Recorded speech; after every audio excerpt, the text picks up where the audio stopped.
Hi, I'm Dr. Jason J. Campbell, and thanks for tuning into my video.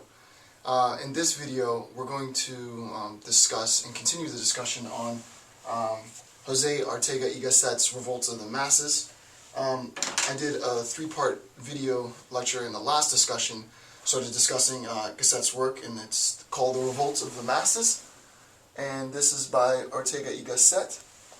And we're going to understand more today on what he means by revolt.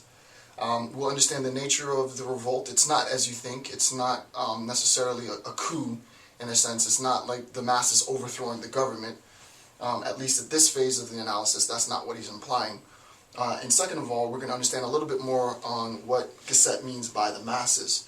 How does he construct the masses? How does he conceive of the masses? Does he conceive of the masses as necessarily a good thing? Does he conceive of the masses as necessarily a bad thing? And what we'll see in this discussion today is that Gasset primarily views the masses in a negative sense. The first thing to understand is, one, in the last discussion, in the last three videos, what I described was, and what I attempted to do, as I told you, the viewer, that this is not going to be a book review, right? I'm not going to do a book review and say, first he said this, then he said that, then he said this.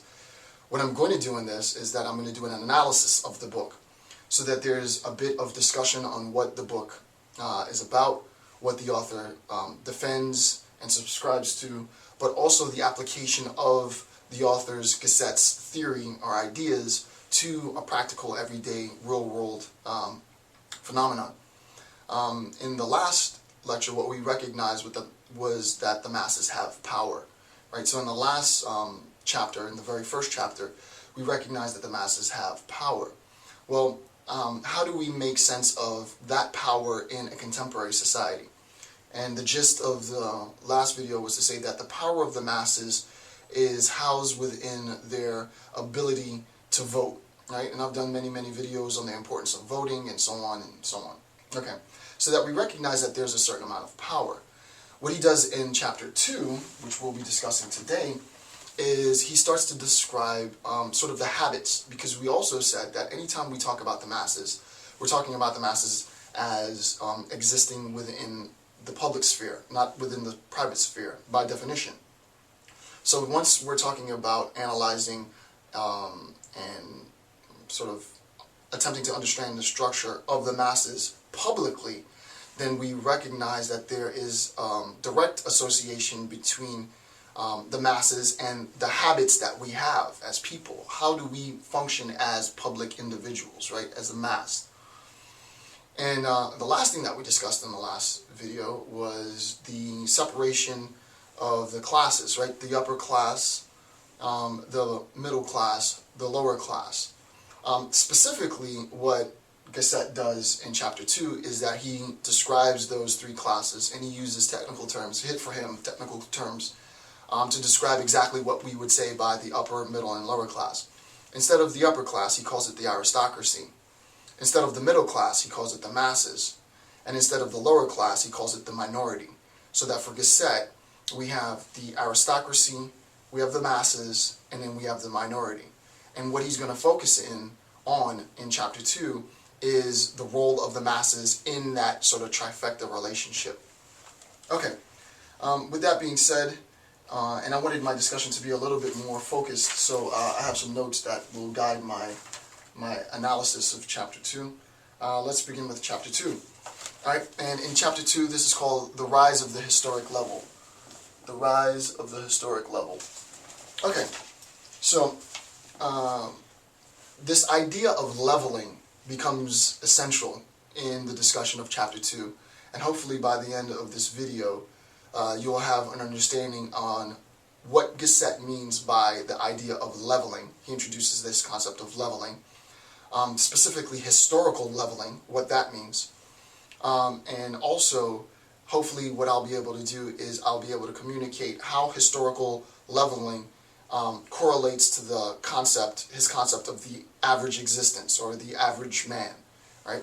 So there's two things. What is historic leveling? And then also, how does historic leveling correspond to the conception of the average existence? Okay, let me take my notes. Alright, so the first thing to recognize, and what I've written down, is that the masses impose themselves across all dimensions of society. They impose themselves across all dimensions of society. So, just briefly, let me read a section from Gasset that will give credence to this claim. Gasset says the following, and someone is in a conversation with him, and he says they make this statement, and he was intrigued by the statement, and he incorporated this statement into his analysis. The statement is, "I can't stand a dance to which less than 800 people have been invited." I can't stand going to a dance with less than 800 people. Like, if there's less than 800 people at the dance, I don't want to go. If there's more than 800, or at least 800 people at the dance, then I want to go.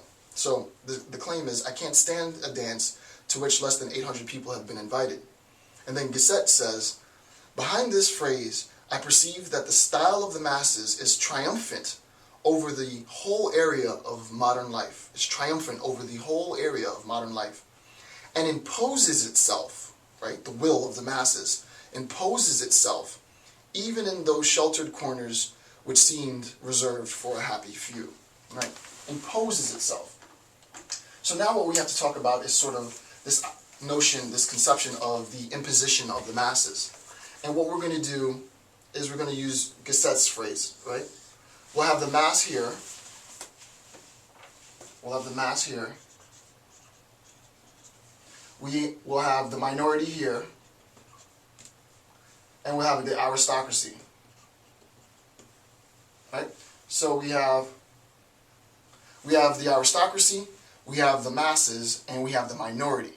Right? So as far as Gasset says in that passage, the claim was, I hate going to a dance with less than 800 people. Right? That means I want to go to, and the question then becomes, well, what does that mean? What does the claim, I hate going to a dance with less than 800 people, imply? Well, the implication of that phrase is that I want to have a sense of belonging, right? I want this event to be an event of notoriety because I deserve to be recognized with the group, right? So that I want to be affiliated with the group, right? I want to have attachments with the group. If only a handful of people are going, then there's not enough people there to justify my presence, right? That's the assumption.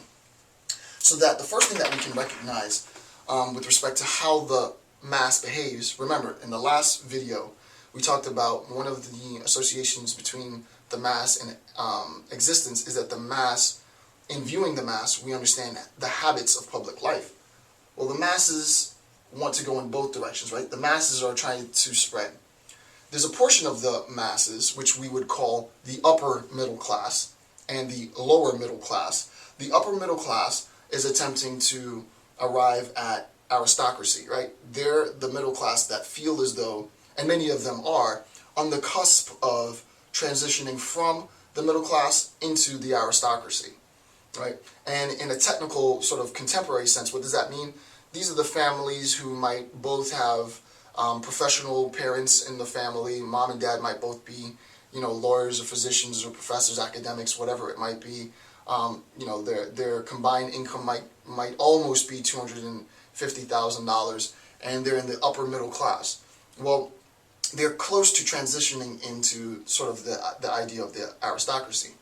Then we have the masses in general, but there's also a segment of the masses that is what we would call the lower middle class, right?